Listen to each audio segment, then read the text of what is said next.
Ahoy crew! I hope everybody's having a fantastic day. Today, I wanted to talk about the developer update for the finishing Mori. This came out a few days ago, and I even recorded a video for this just 2 days ago that I'm scrapping because I don't like my opinions about it. I keep flipping back and forth on my opinions about this particular update, and it's a pretty polarizing one to say the least. So, let me get into it, let me start talking about it, and then we'll go over my opinions about it after I've read through the whole thing. Bring the trial to a gruesome end with a finishing Mori. A hint of each killer's character shines through with their Mori, whether that's the trickster's showmanship or the hag's questionable diet. The only way to see these animations currently is to use a memento Mori offering, or equip one of a few select perks leading to them being rarely seen.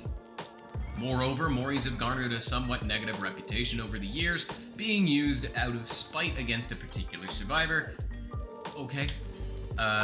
This upcoming public test beta will feature an early version of the new finishing Mori system. Unlike most PTBs, this feature will not be going live in the following update. There's still some work to be done and before it's ready to be released, but we wanted to give you an opportunity to try it out and share your thoughts in advance. I'm gonna take this piece by piece. First of all, I like that they're gonna give us some time. I like that they're gonna take time to make the adjustments before it goes live. Because a lot of the time we get a PTB and the live is mostly the same. Now they have the opportunity to completely overhaul it and change it entirely if it's terrible. And I think that they'll have the time to implement it correctly with that. Last standing. Our new mechanic. When all other survivors are dead, dying, hooked, or have escaped, you become the last standing. Both your and the killer's senses are heightened, granting you a wider field of view. Rescuing a survivor will end the last standing phase, but being downed as the final survivor will trigger the finishing Mori. When the last survivor is downed, the trial will draw to a climactic end. Both the survivor and killer will be moved to a preset point on the map, free of any obstructions that may get in the way, and the killer's Mori animation will begin. Any survivors still in the trial will be killed by the entity and treated like a sacrifice. I like this. I like the idea of matches ending when the survivors have no chance of getting back up or getting out of this situation. And I'll get to how that's a little bit different in just a second, because there is something about hope is not lost.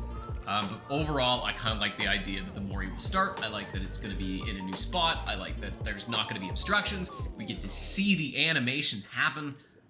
But I don't know how I feel about this update as a whole. Hope is not lost. With this new system in place, leaving survivors on the ground, aka slugging, may seem more appealing, opening the possibility of ending the match early. But the survivors aren't going to give up without a fight. After being left on the ground for 45 seconds, survivors will now gain the ability to pick themselves up without the need of any perks. This time is affected by recovery speed effects. So, first off, they're like, oh, you might want to slug more. And to be honest, that whole situation, I had a game the other day that if Last Standing was in place, minus Hope is not lost, I would 100% have gotten the win halfway through the game, because I had everybody down on the ground.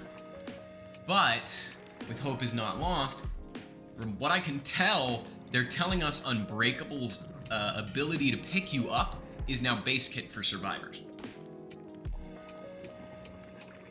This is certainly a meta shakeup, and I think that's what they're trying to achieve here. 45 seconds seems a little quick if it's infinite, because from what this is saying, survivors will now gain the ability to pick themselves up without the need of perks. That means they're just able to do it, period. So without Unbreakable, you have 45 seconds until you're picked up off the ground by yourself. On the one hand, for solo survivor, I see this as a valuable system because you can pick yourself up without the need of another survivor, which means solo survivors aren't going to be plagued by being left on the ground forever. With that said, the ability to pick themselves up is a huge advantage you are giving to the survivors. I don't think anybody's going to disagree with me in saying that this is a net buff to survivor, period, if they can pick themselves up off the ground whenever they want, with a 45-second penalty. To name a few killers in particular, the Huntress, good ones, really good ones that can cross-map especially, are going to have a little bit of trouble. Any insta-kill or instant down killer is going to have a little bit of struggle if they need to slug, like Myers, who might be in the position to slug. Even Plague, who can sometimes be in the position where slugging is the best option for them. And probably the most affected, Twins. Let me lay out a scenario in just a second, but all of these killers are no longer going to be able to slug because slugging is just not going to be a good strategy at all. You've got 45 seconds to pick up the survivor. You mess that up, they're up. And with perk updates, that's going to be different because they're going to be able to affect these speeds as well. For Twins in particular, you down someone with Victor. You switch to Charlotte. You start walking to Victor. The person picks themselves up, kicks Victor, and you're nowhere near them still. Because there's a little bit of a changeover and they're running Unbreakable, which is basically going to half the time there. With its change, which we might as well get into. The perk updates with both the Mori ability, the Mori and the ability to pick yourself up, now part of base kit. A handful of perks grant these abilities will need adjustments. Therefore, the ability to pick yourself up has been removed from Unbreakable, Soul Guard, No Mither, and Boon Exponential, as these are now part of base kit. The ability to Mori survivors has been removed from Rancor and Hex Devour Hope, as this is now part of base kit. In addition, some of these perks will have changes made for the PTB. However, since there's an early preview and the game's descriptions have not been updated yet, these are what you're going to see. Unbreakable now increases the dying self-recovery speed by 80, 90, and 100%, no longer granting the ability to be picked up on your own, because you don't need that anymore. So, 100% speed up from Unbreakable, add Boon Exponential to that, and you get up a little bit faster if you're in range of it. I don't know the numbers on Boon Exponential offhand, to be honest. Rancor. Once all generators are powered, the Obsession's aura is revealed for 5 seconds, and they are permanently inflicted with the exposed status effect. It's a minor change for Rancor. Yes, you can't just insta-kill them once they're off hook, but I'm certain survivors are going to love that. I think there will be killers that don't like this, but I don't see it being a huge issue for Rancor. Devour Hope is now, once you have 5 tokens, any survivor placed on a hook is instantly sacrificed. This means that Decisive Strike will now still be available to you if you get picked up and you were tunneled off hook and Devour Hope was in play. I think that's a minor note, to be honest, though, because you're still killing them. The main thing is that Devour Hope is not going to save you quite as much time, necessarily, if you're going to be picking people up, and sometimes a Mori is faster. With that said, the match is most likely going to end in a Mori anyway, because you have the ability to insta-down people. Nice. Memento Mori offerings are the next things to be changed. So, with the finishing Mori being triggered automatically if the last survivor is downed, Memento Mori offerings no longer have any use and will also receive an update.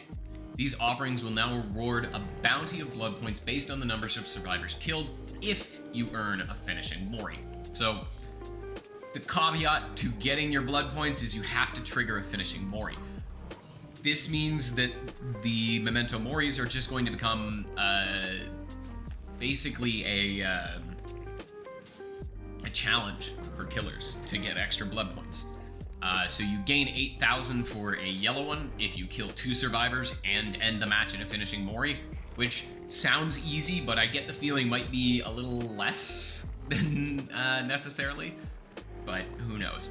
Ivory Memento Mori, 12,000 blood points, 3 survivors, finishing Mori. And subsequently, the Ebony Memento Mori, 20,000 blood points, 4 survivors killed, and a finishing Mori. I feel like at that point, because of the change, that just kind of goes hand in hand, because as soon as you down that last survivor, Mori. So 4 survivors killed, that one's kind of just given. Whereas the 3 and the 2 could potentially be blocked if you kill 2 survivors on hook and then the other 2 escape. You will not get your blood points for the yellow Mori, and if you kill 3 survivors on hook and you don't manage to catch the other one and he gets out hatch, for example, the Ivory Memento Mori will not award you those blood points. I have no complaints. I just wanted to point that out for people, so clarification as to how those could be circumvented. I don't really see an issue with it. It's a challenge in of itself. I actually, funny enough, think that the 4K with a finishing Mori is one. I mean, it's still a 4K, so you still got to get a 4K to do it. The one that kind of feels like it's a really big challenge is probably 3 and finishing Mori, because you can't have that circumvented by the last survivor escaping hatch. That's pretty much my thoughts about this. Just as a reminder for everybody that you're not getting this out on 6.3.0. That we're gonna get that for a PTB, and then they're taking it away to make adjustments.